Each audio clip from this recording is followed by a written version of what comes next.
Bem-vindo. Escola Bíblica Vida Nova. Para aprender e servir melhor a Deus, a família, a igreja e a sociedade. Hi, Happy Weekend, estudante! Carlinhos Vilaronga por aqui. Como é que acontece na sua história? Você reconhece que Deus é Deus quando Ele traz juízo ou restauração?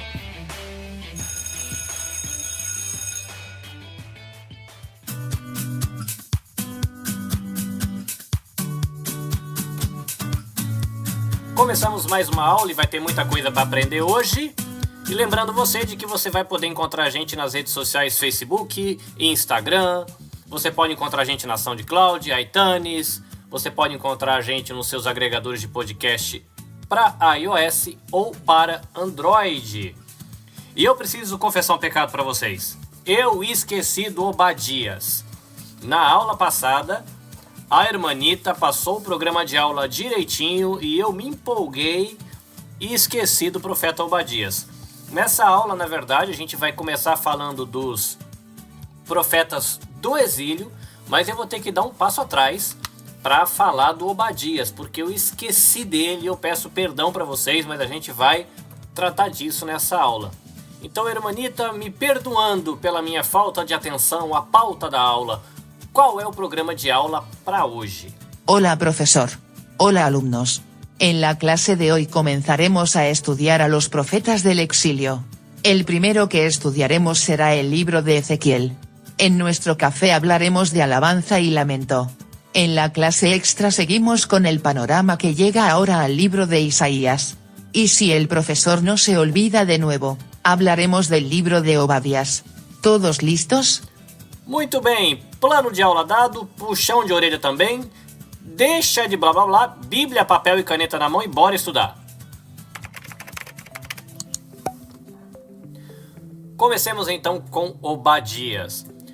Obadias ele viveu no período da queda de Jerusalém, mas é um livro que, apesar de ele falar para o povo do Reino do Sul, ele não trata desse povo, ele vai tratar do povo de Edom. E quem é o povo de Edom? Segundo Gênesis 36, o povo de Edom, eles moravam numa região aí montanhosa, perto do Mar Morto. E eles eram descendentes de Esaú. Só que Judá e o povo de Edom sempre teve aí uma tensão entre eles e às vezes o negócio ficava meio ruim entre os dois. E durante todo esse período que o povo de Israel teve ali na região de Canaã, tanto o povo de Edom quanto o povo do reino de Judá, que seria o reino do sul, eles ficavam disputando uma parte ali de um território ao sul do Mar Morto. Então às vezes era de Edom, às vezes era do reino do sul, às vezes era de Edom, às vezes era do reino do sul. E eles não se gostavam muito. Acontece que quando a Babilônia vem para derrubar Jerusalém, os edomitas, eles aproveitaram o momento para tirar vantagem do povo judeu. E as profecias de Edom, de Obadias contra Edom, tem na verdade aí um objetivo de ser uma resposta, porque o povo se perguntava por que é que Deus não fazia nada contra esse povo e não punia o povo de Edom por as coisas perversas que eles fizeram. Se você der uma olhada no livro de Obadias, versículos 10 a 14, livro de Lamentações, capítulo 4, 21 e 22, Salmo 137, Ezequiel 25, 35, 36, você vai ver um pouco tratando dessa questão da atitude do povo de Edom. Porque quando Judá caiu, eles fizeram piada contra o povo de Israel, eles roubaram o povo de Israel, eles mataram os judeus que estavam tentando fugir, eles foram atrás de conquistar as terras que eram do povo de Israel, e ainda eles falam de maneira arrogante contra Deus. Uma coisa que eu achei curiosa, que eu dei uma olhada no livro de Ezequiel, capítulo 25, 35 e 36, vê que Deus estava bem bravo com o povo de Edom. Deus não estava muito feliz não. E o livro de Obadias traz essa mensagem, dizendo de que Deus ele vai tratar com Edom, punir, julgar Edom por causa do seu orgulho. E é interessante porque apesar deles serem meio parentes, ainda que um pouco distantes, os dois povos, Quando cai Jerusalém e o povo de Judá tenta fugir junto com o seu rei, dá a impressão, pelos registros bíblicos, que Edom ele ajuda a Babilônia a capturar o rei. E por conta disso eles ganham o direito de fazer pilhagem em Jerusalém. Então, essa imagem toda de um povo que mata, que luta contra, que pilha, corre atrás de território, é contra isso que o livro o livro de Obadias contra Edom vai tratar, e traz a mensagem de que Edom vai ser julgado por causa do seu orgulho. Por que eles eram orgulhosos? Eles viviam numa região que era muito fácil para eles defender o reino deles. Porque para chegar na capital deles, quem quisesse atacar eles tinha que passar por uma fenda, um espacinho pequeno entre algumas montanhas. E em alguns lugares esse espacinho só tinha 5 metros de largura. Além de ter que cruzar aí algumas partes bem íngremes, beirando a montanha. Então, com isso, para você conseguir passar com o exército num espacinho desse tamanhozinho sob ataque, era muito difícil. Então, eles tinham muito orgulho dessa situação privilegiada deles, da capacidade do exército deles. Tinha uma rota de comércio também, tinha bastante expressão que cortava o país deles. Então, era um país rico, com muitos aliados, bem protegido. E Deus fala para eles: não, eu vou tirar tudo isso de vocês quando eu for trazer punição sobre vocês. E há também, no livro, a questão da violência que Edom pratica contra Jerusalém. E a profecia diz que haveria sofrimento para o povo de Edom, porque o povo de Edom agiu com violência contra o povo de Jerusalém quando eles foram destruídos pela Babilônia. Então, o povo de Edom não ajudou Jerusalém. Em vez disso, eles ficaram felizes por ver que Judá estava numa situação muito ruim. Eles pegaram para eles tudo que a Babilônia não levou e ainda roubavam os judeus que tentavam buscar proteção na região deles. Então Deus dá o aviso de que o dia do juízo dele contra Edom estava próximo. Diferente do que aconteceria com Edom, que seria destruído, o povo de Judá seria, depois no futuro, novamente santo aos olhos de Deus. Os judeus iam retornar para sua terra, diferente do povo de Edom, que seria destruído por causa do seu orgulho. Mas o que a gente aprende aí com o livro de Obadias? A gente aprende que poder militar, saúde, alianças, sabedoria, além de não garantir salvação na hora do juízo de Deus, ainda pode ser o motivo da queda, no caso de um povo desse, que caiu justamente por confiar nessas coisas. E que também você ficar aí muito feliz pelo juízo do outro e ainda tentar tirar vantagem quando o outro está sofrendo o juízo de Deus, isso também pode trazer juízo de Deus sobre você mesmo, Foi o que experimentou aí o povo de Edom. E agora que a gente fechou aquilo que eu tinha esquecido na aula passada, a gente vai pro primeiro profeta do exílio, que é Ezequiel. Chegamos em Ezequiel. Então vamos tentar primeiro lembrar do cenário. A gente está próximo do momento do fim do Reino do Sul, a queda de Jerusalém e a deportação para a Babilônia, o período de cativeiro babilônico. Jerusalém cai, é a Babilônia que é responsável por isso, mas a deportação, o cativeiro, acontece em 3 etapas, São 3 deportações. Então a gente tem uma primeira deportação em 605 a.C. É nessa deportação que vai o profeta Daniel. A gente tem uma segunda deportação em 597, que é nessa segunda deportação que vai o profeta Ezequiel. E aí, quando realmente cai a cidade de Jerusalém, cai o Reino do Sul, que é em 586, é ali que a gente tem o profeta Jeremias em Jerusalém, falando com o povo em Jerusalém, e o profeta Ezequiel falando aos judeus que estavam na deportação, tá? Os dois estão trabalhando no mesmo período, só que Jeremias está trabalhando em Jerusalém, porque ele ficou lá. Se você lembra da história, o pessoal permitiu que ele ficasse lá, mas Ezequiel ele tinha sido levado para o cativeiro. Igual que Jeremias, Ezequiel também teve contato aí com o rei Josias e nasceu durante o reinado do rei Josias.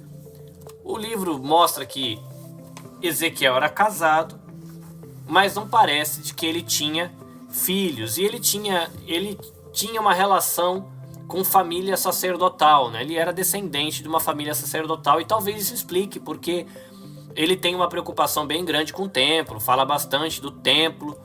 Vai ter a profecia aí do templo de Ezequiel. Não confunda, tá? O templo de Ezequiel, ele nunca foi construído, então ele não é nem o primeiro templo que foi construído por Salomão. Ele não é o segundo templo que foi reconstruído na época de Esdras, Neemias, nem é o templo que Herodes faz a reforma e é o templo que Jesus visita.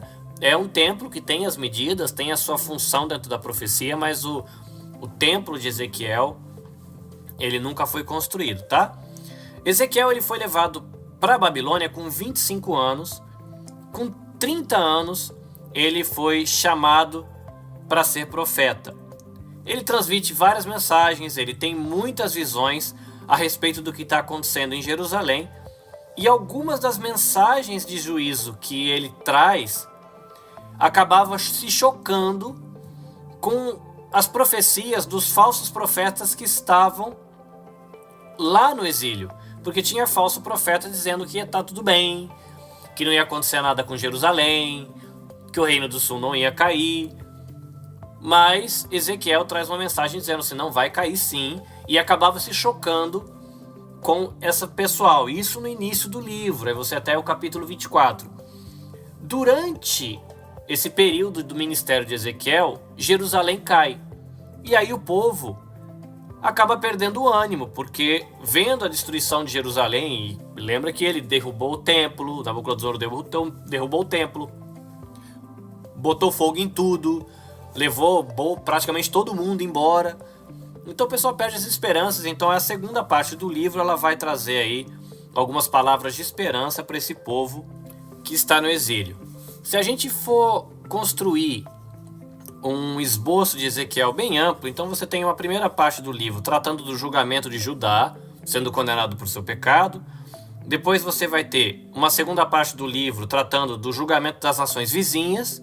E você vai terminar o livro numa terceira parte falando da restauração de Israel. Uma curiosidade do livro é que você tem algo que é muito repetido no livro, que é a expressão filho do homem. Segundo o livro de referência que a gente está usando, cerca de 90 vezes essa expressão é utilizada. Aí é importante você não confundir com aquela expressão filho do homem que Jesus usa, tá? Porque que Jesus fala algo como, quando o filho do homem vier, papapá. Não é a mesma expressão. Esse filho do homem em Ezequiel é só para dizer a ideia de ser humano, mero mortal, simples mortal, alguma coisa assim. E faz muito sentido porque o livro começa mostrando como Ezequiel tem uma visão no seu chamado aos 30 anos e ele vê a glória de Deus. Então, essa expressão filho do homem repetida muitas vezes faz muito sentido dentro da estrutura do livro. Ainda mais que Ezequiel tinha plena consciência da pureza de Deus, da glória de Deus, da santidade de Deus, por conta até da sua visão, do seu chamado, da sua experiência que ele teve ali com Deus. E tudo isso acaba criando aí um pano de fundo para quando ele vai tratar do pecado do povo, para quando ele vai falar com o povo de Israel. O pessoal que foi para o exílio na Babilônia junto com Ezequiel tinha a ideia de que Deus ele habitava no templo em Jerusalém.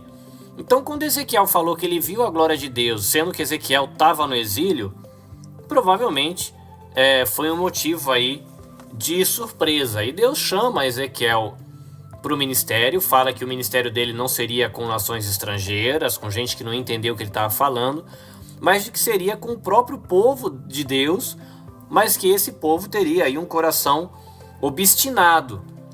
Mas é interessante que Deus também dá uma prensa em Ezequiel, no sentido bom da palavra, né? Coloca ali um fator motivador dizendo, olha, aquelas palavras que eu te dei, se você não disser, eu vou cobrar de você, porque eu te dei.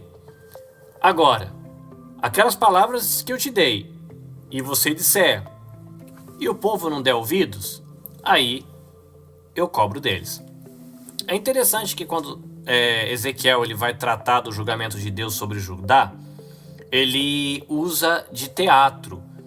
Você vai ver que ele faz uma maquete, você vai ver que ele deita do lado, ele, se não me engano, tem um negócio que ele corta o cabelo.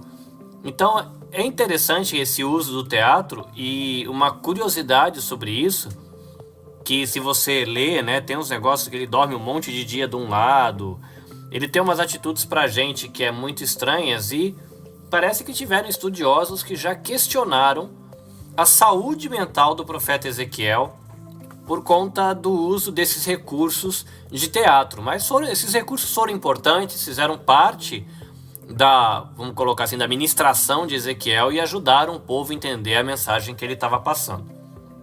Ezequiel ele avisa o povo de Jerusalém que o dia do Senhor estava próximo, e o que tinha traído esse dia do Senhor era a arrogância do povo, as abominações que foram cometidas pelo povo e a violência desse povo.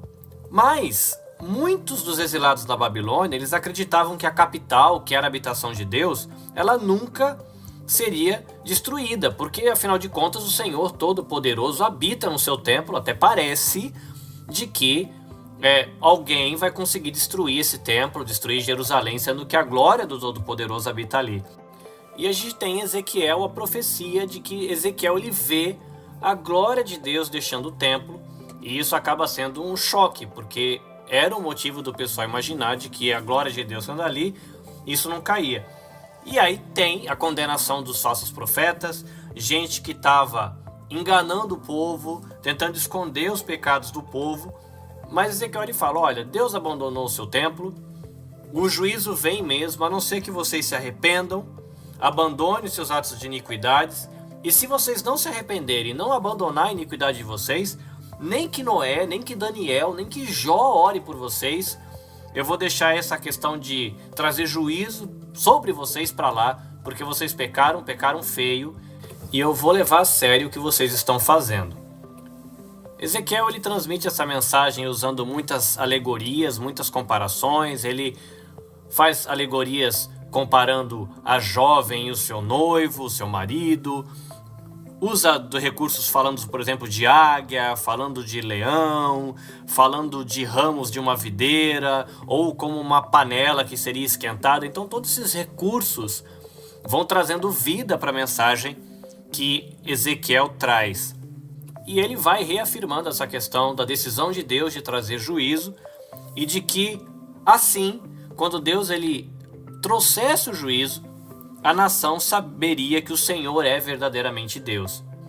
É interessante que tinha algumas pessoas do povo que estavam dizendo que Deus era injusto, porque afinal de contas, esse povo estava sofrendo por pecados que não eram deles, né? A gente está sofrendo pelos pecados dos nossos antepassados, então Deus ele está pegando pesado com a gente, mas ele está errado, porque na verdade a gente nem fez nada, quem fez são os outros. E Ezequiel informa, vai trazendo nossa mensagem, não, vocês estão pagando pelos seus próprios pecados, vocês foram no exílio, porque vocês pecaram, e cada um deve pagar pelos seus pecados.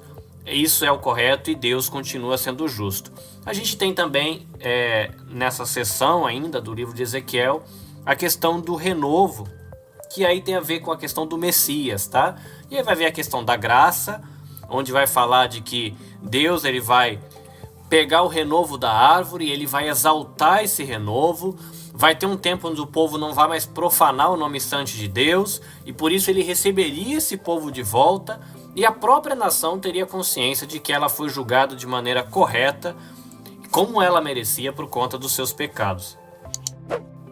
A gente chega na segunda sessão do livro, onde Ezequiel ele vai trazer julgamento contra as nações da região ali. Ele fala contra a nação de Amon, fala contra Moabe, fala contra Edom, fala contra a Filístia, ele fala contra a rica e orgulhosa Tiro, que tinha aí o seu rei, que ele se considerava um deus, né? E Deus avisa de que ele traria Nabucodonosor para trazer juízo para essas nações. Também fala do Egito, que era muito orgulhoso porque vivia numa área próspera ali do delta do Nilo, tinha jardins como o Jardim do Éden, mas que Deus usaria Nabucodonosor para trazer juízo para todo mundo e julgar por causa dos seus pecados. É interessante aqui uma nota ou curiosidade bíblica que algumas interpretações sobre a queda de Satanás, ela tem origem nessa profecia sobre o rei de Tiro, tá? Então, se você quiser dar uma olhadinha aí, no capítulo 27 de Ezequiel, vai falar sobre o rei de Tiro, que estava lá em cima e foi lançado na terra, blá blá blá. E tem gente que entende de que é uma descrição, na verdade, da queda de Satanás, mas o foco do texto, na verdade, é uma profecia contra o rei de Tiro. A gente chega agora à terceira sessão do livro de Ezequiel, que vai falar da restauração de Judá. Se você lembrar, na primeira sessão, Ezequiel está falando de que Jerusalém vai cair. O tempo passa e Jerusalém cai. E a queda de Jerusalém desmoraliza o pessoal que está no cativeiro. E toda a falsa esperança que eles tinham de que eles voltariam logo para casa, de que não ia passar tanto tempo fora assim, que ia ser tranquilo, se acaba. E aí eles começam a se perguntar se é que realmente algum dia esse povo voltaria para sua terra e se Deus realmente ele cumpriria as promessas que ele tinha feito a Abraão e feito a Davi. É nesse momento que Deus ele relembra Ezequiel de que ele ainda é um mensageiro, mas de que agora a mensagem que ele tem para o povo é uma mensagem de esperança e de restauração.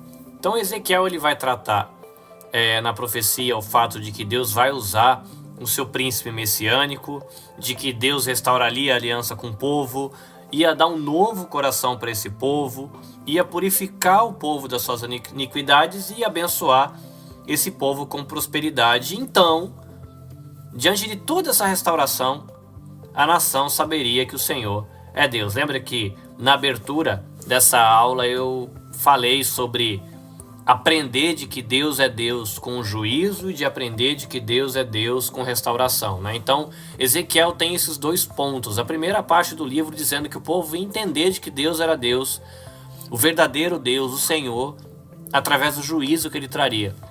E agora, nessa última parte do livro, Deus dizendo de que o povo ia entender de que ele era Deus, ele era Senhor, o verdadeiro Deus, através da restauração de que ele estava trazendo. E é nessa sessão de que a gente tem a profecia do templo de Ezequiel, tá? Você imaginar de que alguém que tem essa questão de ser descendente de sacerdotes, de que teve uma visão da glória de Deus, viu a glória de Deus deixando o seu templo, e Deus falando de restauração, faz todo sentido essa visão, você imaginar a restauração do templo, a restauração de uma adoração como a galera que tem um coração limpo, que está em aliança com Deus. E é interessante que a medida desse templo é uma medida bem grande, então dá para você imaginar um lugar onde muita gente, de muitas partes do mundo todo, de repente, ia afluir para ir para adorar. E isso acaba dando ali essa ideia da dimensão da restauração que Deus iria trazer para o povo depois da sua disciplina no futuro. O que a gente aprende com o livro de Ezequiel? Então, a primeira coisa que dá para a gente tirar de lição é de que quando a gente tem uma visão da glória de Deus restaurada, a gente acaba se prostrando, adora e obedece a Deus de maneira espontânea. O livro de Ezequiel também nos lembra de que a gente é atalaia, é mensageiro, e a gente é chamado para advertir as pessoas do pecado, do juízo de Deus por causa do pecado, né? Não falando só de amor, que é uma coisa que se fala muito, se ouve muito, né? Agradável para as pessoas ouvirem, mas a gente tem que lembrar de que a gente é chamado também para falar do juízo de Deus que vai vir sobre aqueles que não se arrependem, que não abandonam seus pecados, e que esse juízo é algo muito sério. Isso porque Deus é justo e as pessoas serão responsabilizadas pelos seus próprios pecados.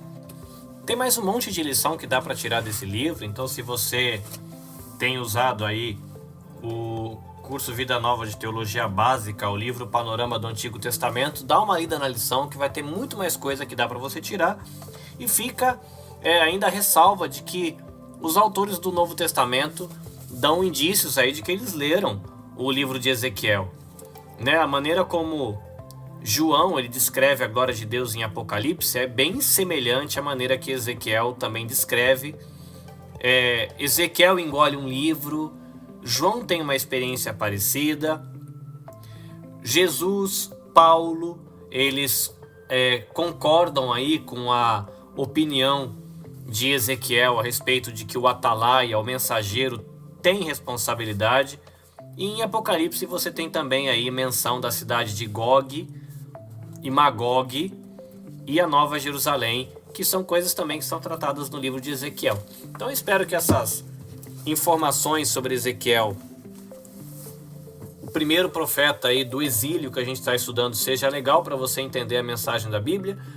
E enquanto você para pensar um pouquinho, eu quero convidar você a pegar seu café, pegar um biscoito, e a gente vai falar um pouco sobre louvor e lamento enquanto a gente toma o nosso cafezinho. Cough break. Cough break.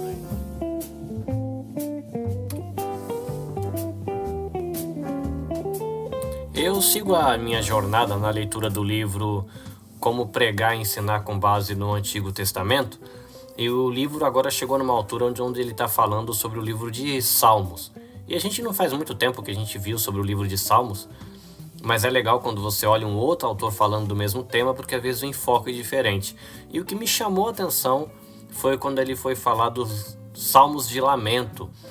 E me chamou a atenção o fato de que ele mostra no livro de que quase 2/3 dos salmos que a gente tem na Bíblia, eles têm alguma expressão de lamento.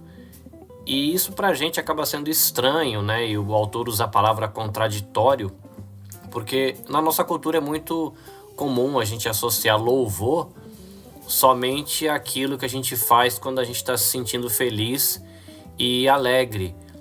E esse livro, que é o livro de Salmos, o título do livro de Salmos é Os Louvores, né, em hebraico.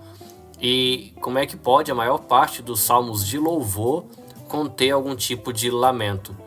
E é legal que o autor ele mostra que para Israel o louvor é algo mais profundo que só você estar se sentindo feliz e alegre e fazer alguma coisa. De que esse louvor ele podia acontecer até nos momentos mais sombrios da vida. E o autor até ressalta de que de maneira até especial o louvor acontece nos momentos mais sombrios. Que para Israel louvar a Deus significava reconhecer a realidade e a presença divina em qualquer momento da vida, e inclusive no momento de dor, no momento de dúvida, no momento de sofrimento, que seriam aí considerados momentos sombrios da vida. E eu que tenho contato com essa área da música na igreja, então, vamos dizer, eu sou uma pessoa que promove o canto de salmos quando a comunidade cristã se reúne, né? Eu me perguntei, né, será que na minha vida pessoal eu tenho dado o devido espaço para o lamento? Será que quando eu vivo a minha experiência da vida cristã comunitária, será que existe espaço nessa experiência para o lamento? Será que eu, como alguém que está envolvido na hora de música, tenho lidado também com o lamento e não só com a alegria, e ajudado as pessoas a ver que Deus está presente, vivo e ativo, inclusive naqueles momentos mais sombrios da vida? Eu parei para pensar um pouco nisso, decidi compartilhar isso com você. Então para pensar essa semana e vamos seguir para a aula extra.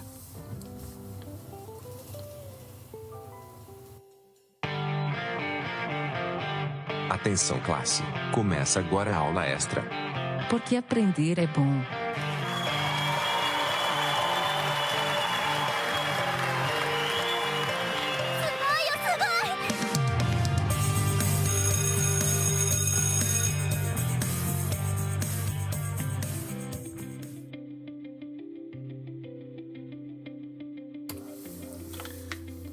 Muito bem, na aula extra eu acredito que você vai ficar contente de saber de que na aula passada a gente concluiu o livro Panorama Bíblico, livro 1, do Conheça o Antigo Testamento, da editora Cristã Evangélica, que é o livro que a gente tem usado como referência para o aula extra. Então a gente olhou o Pentateuco, a gente olhou os livros históricos, a gente olhou os livros poéticos. E agora a gente vai entrar numa revisão aí, livro a livro, dos livros proféticos. Tá? Qual que é a diferença, relembrando, do que a gente tem visto aqui no aula extra com aquilo que você acompanha no panorama que a gente tem feito durante a própria aula? É que a aula ela faz um panorama cronológico, então ele pega todos os livros do Velho Testamento e encaixa na cronologia, na sequência dos fatos. E esse outro livro de referência que a gente está usando no aula extra, o Panorama Bíblico da editora Cristã Evangélica, ele vai livro a livro na sequência que está na Bíblia. Mas é interessante porque agora você vai rever, os enfoques são diferentes, né? Então você tem um enfoque mais histórico-teológico na aula, e agora no aula extra você tem um enfoque um pouco mais devocional, é uma pegada um pouco diferente que a editora Cristã Evangélica tem no seu Panorama Bíblico livro a livro. E a gente vai dar uma olhada em Isaías, tá? Então é o primeiro livro profético dos profetas maiores, não maiores em sentido de importância, mas maiores no que diz respeito ao tamanho do livro, tá? Então a gente vai dar uma olhada em Isaías. E antes da gente entrar no próprio livro de Isaías, eu quero fazer a leitura com você de Hebreus capítulo 11, versículo 36 e 37. Aí diz assim: alguns foram alvo de zombaria e açoites, e outros acorrentados em prisões. Alguns morreram apedrejados, outros foram cerrados ao meio, e outros ainda mortos à espada. Alguns andavam vestidos com pele de ovelhas e cabras, necessitados, afligidos e maltratados. Este mundo não era digno deles.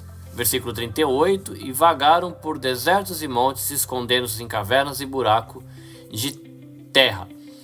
Tá, a minha atenção aí, versículo 37 do capítulo 11 de Hebreus, né? Alguns morreram apedrejados e outros foram cerrados ao meio, que muitos entendem que é uma referência a Isaías.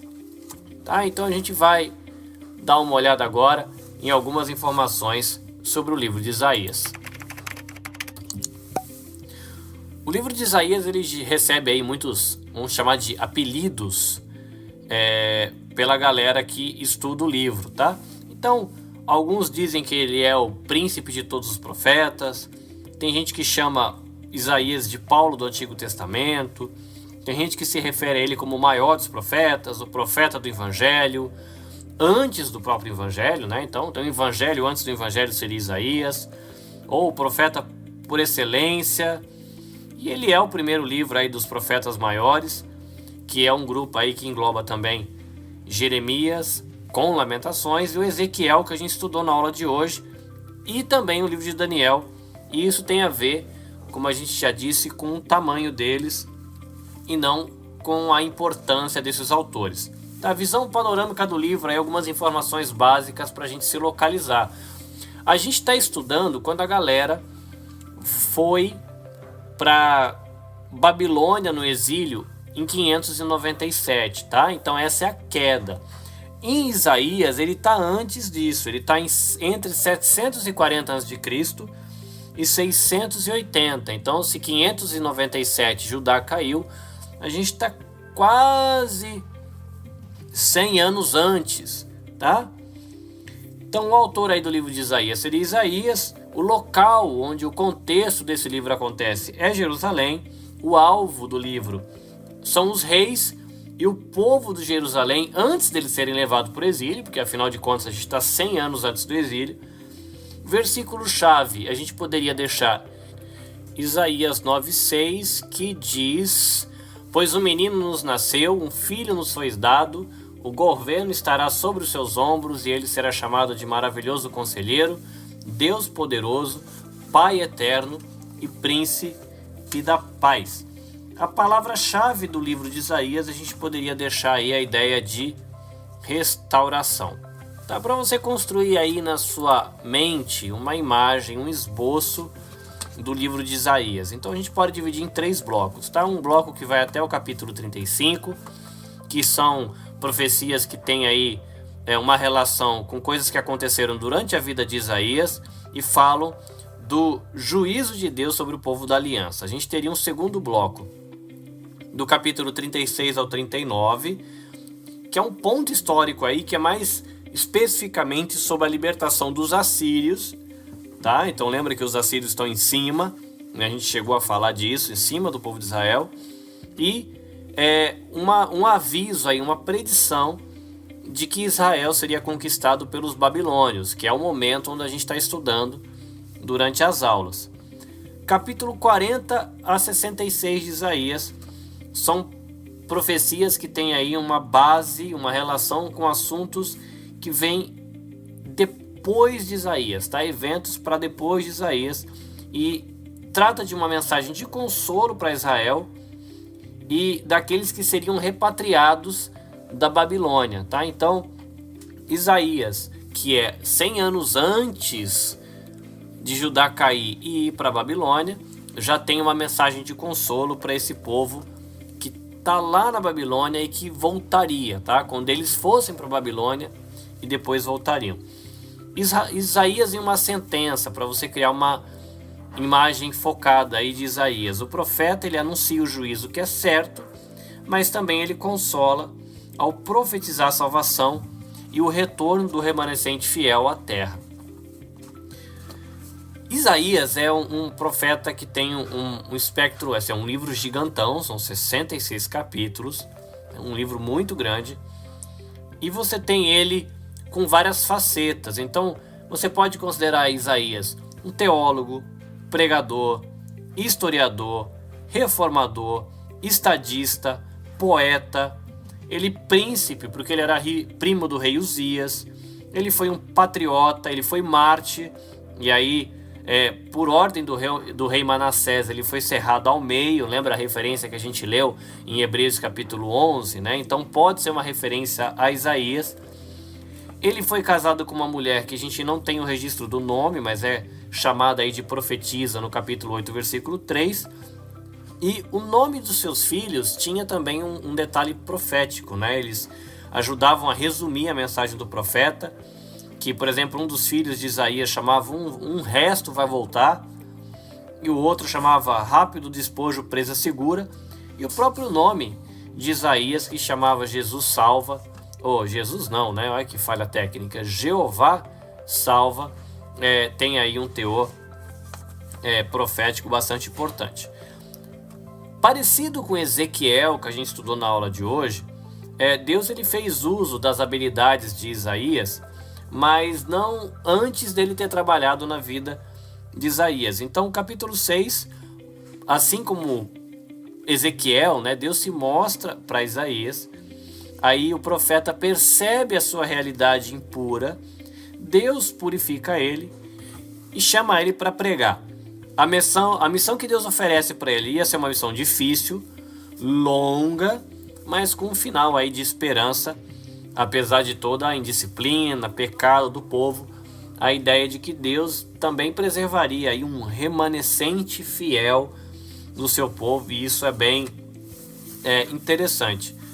É legal como curiosidade sobre o livro de Isaías, né? Porque é um livro gigante, é uma coletânea, né? Uma coleção de mensagens, tem dados históricos, tem muitos recursos literários, tá? Isso até aqui eu estou citando, usando como a nossa referência o livro, tá? Não porque eu tenho identificado todos esses recursos literários, porque é bem provável que muita coisa a gente só consiga perceber olhando a riqueza do hebraico, coisa que eu ainda não tenho contato, mas a gente consegue ler e ver que é um livro que tem muita coisa legal.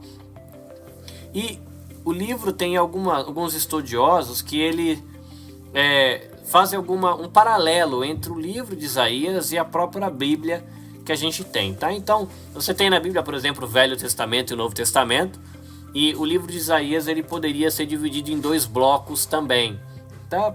Só para você ter uma ideia, o primeiro bloco, os estudiosos eles sugerem de que é chamado do livro dos juízos, tá? Então seriam os primeiros 39 capítulos do livro de Isaías, onde tem bastante condenação, né, juízo, então e algumas porções de consolo. Depois você tem a segunda parte, que é chamado do livro de consolo, que aí tem um conteúdo mais futurístico, e é uma palavra de consolo, porque Deus consola o povo, dizendo que depois que o juízo fosse aplicado, um remanescente ele seria preservado, seria salvo das mãos do inimigo, pelo ungido do Senhor, né? Esse é o ungido do Senhor, uma referência depois que a gente vai perceber que tem a ver com o Messias. A gente fecha essa questão do Messias, do filho de Davi, né? O filho do homem, com Jesus. E é por conta desses detalhezinhos, né, que Isaías, né, é chamado de uma mini Bíblia, até por conta desses paralelos que você consegue criar entre o livro de Isaías e a Bíblia. Então, só por curiosidade, por exemplo, você tem na Bíblia 39 livros no Velho Testamento, 27 no Novo. Em Isaías, você tem 39 capítulos no que é conhecido como o livro do juízo e 27 no que é conhecido como o livro de consolo. Então, tanto na Bíblia quanto em Isaías, 66 o número, né? Um capítulo em Isaías, 66 livros na Bíblia.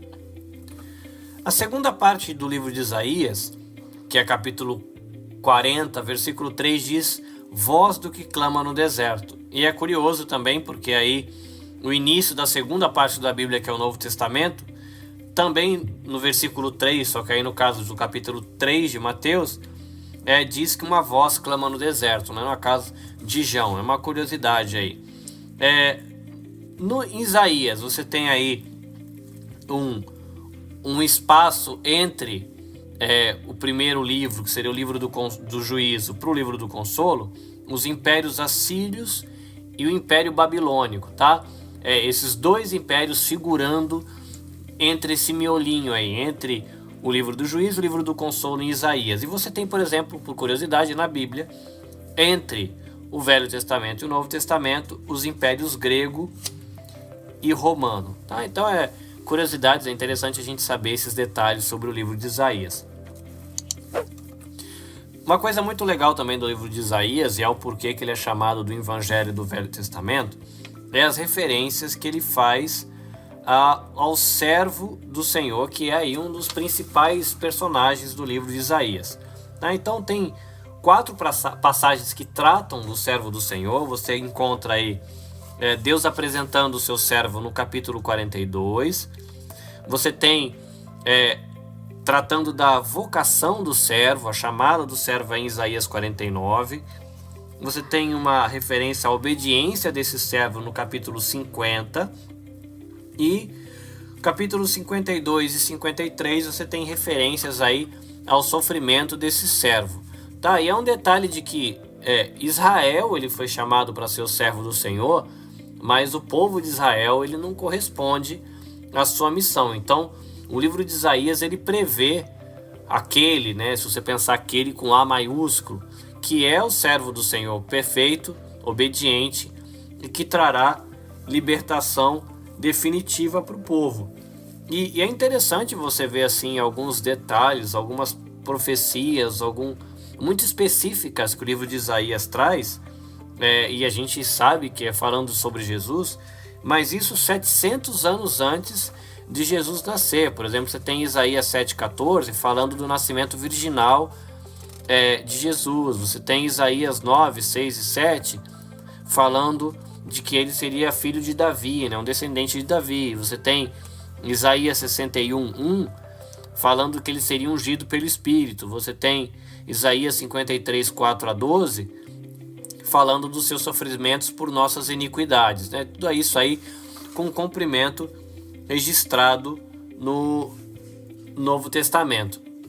alguns capítulos do livro de Isaías que vale a pena você dar uma olhada. Capítulo 6, né? Ele vai descrever o chamado do profeta. Mas é curioso, porque diferente de outros livros, né? O chamado desse profeta está no capítulo 6 e não no capítulo 1. Então, se você dá uma olhadinha do capítulo 1 a 5, você vai ver que é meio que um resumão do que o livro vai tratar, como se fosse uma introdução ao livro e aí do capítulo 6 para frente o desenvolvimento. Isaías 14 é uma profecia contra o rei da Babilônia, mas que muita gente associa para explicar a origem de Satanás, tá? Então, se você tiver curiosidade, dá uma olhada em Isaías 14 e talvez bíblias de estudo vão fazer referências de como algumas pessoas associam esse rei da Babilônia com a pessoa de Satanás. Isaías 24 é considerado o Apocalipse de Isaías, né?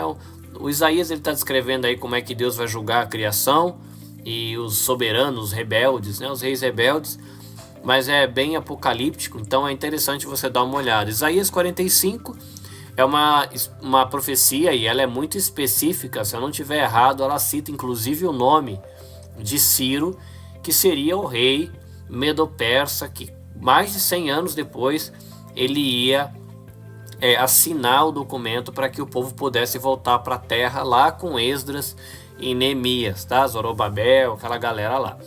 Isaías 61 tem algumas profecias que em Lucas capítulo 4, Jesus ele diz que ele é o cumprimento dessas profecias. Tem ainda uma curiosidade no capítulo 40, porque você tem a primeira parte do capítulo 40, que seria o bloco do versículo 1 a 11, ele termina com uma figura de um pastor que cuida das suas ovelhas e guia elas de maneira mansa, né? E é interessante porque no Novo Testamento Jesus ele afirma que ele é o bom pastor e de que ele é manso, né? Então um paralelo interessante. E no capítulo 40 ainda você consegue ver um recurso que os profetas usavam muito, que são as perguntas retóricas, né? Então dá para você dar uma olhada no que o capítulo 40 mostra aí de um recurso que era muito usado pelos profetas. É interessante que tem uma parte mais devocional, assim, que você pode, das muitas que você pode tirar do livro de Isaías, né, que são promessas que o livro traz para aqueles que esperam em Deus, né? Por exemplo, aqueles que esperam em Deus, eles renovam as suas forças. Aqueles que esperam em Deus não serão envergonhados. Aqueles que esperam em Deus terão Deus trabalhando em seu favor. Mas é interessante você entender o que quer dizer essa palavra espera, que ela também pode ser traduzida em confiar, tá? Então, trazendo aí um detalhe mais devocional, né, do livro de Isaías, se você espera em Deus, você vai ter suas forças renovadas, você não vai ser envergonhado, você não vai passar vergonha nessa ideia por ter esperado em Deus, você vai ter Deus trabalhando em seu favor, mas não é só ficar esperando, né? Esperando com confiança. Isso é bem legal de você ver aí como funciona algumas palavras, né, no hebraico e como isso pode ajudar você aprofundar o seu entendimento de algum texto. Para a gente concluir, o livro de Isaías é bem grande, mas é um livro bem legal. E Isaías é um profeta que ele deixa para a gente aí um exemplo de perseverança, e uma pessoa assim que é um exemplo de perseverança, é um modelo que a gente pode ter como referência para a gente. Então ele inspira a gente aí a pregar a palavra, pregar a verdade de Deus e viver de acordo com o caráter do Deus que a gente prega, né? E tem uma frase muito conhecida do livro de Isaías, que a gente termina a nossa revisão aqui do livro de Isaías, que Isaías ele fala para Deus assim: olha, eis-me aqui, envia-me a mim. Então é legal, né? Você pensar no profeta Isaías, que teve até inclusive uma morte bem cruel, mas um homem que cumpriu o seu papel e tem aí, né, registrado, né, as profecias do seu ministério num livro gigantão no Velho Testamento.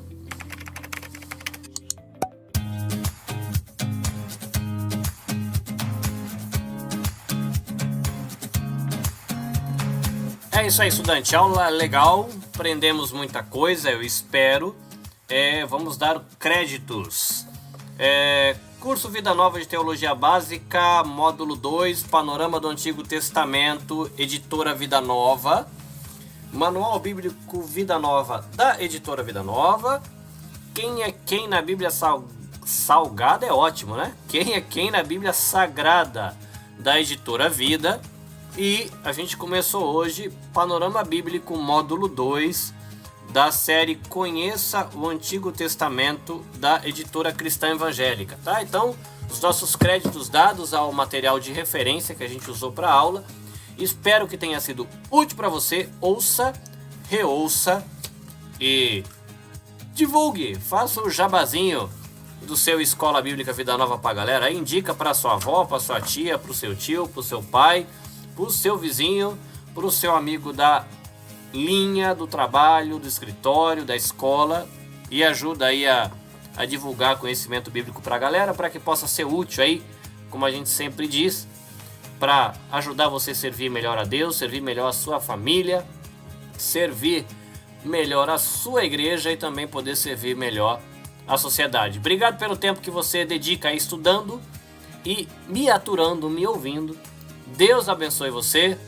Caris, Shalom e até a próxima semana.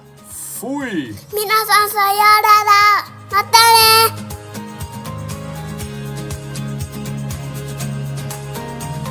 Esforce-se sempre para receber a aprovação do Deus a quem você serve. Seja um bom trabalhador, que não tem de que se envergonhar e que ensina corretamente a palavra da verdade. Segunda carta de Paulo para Timóteo, capítulo 2, versículo 15.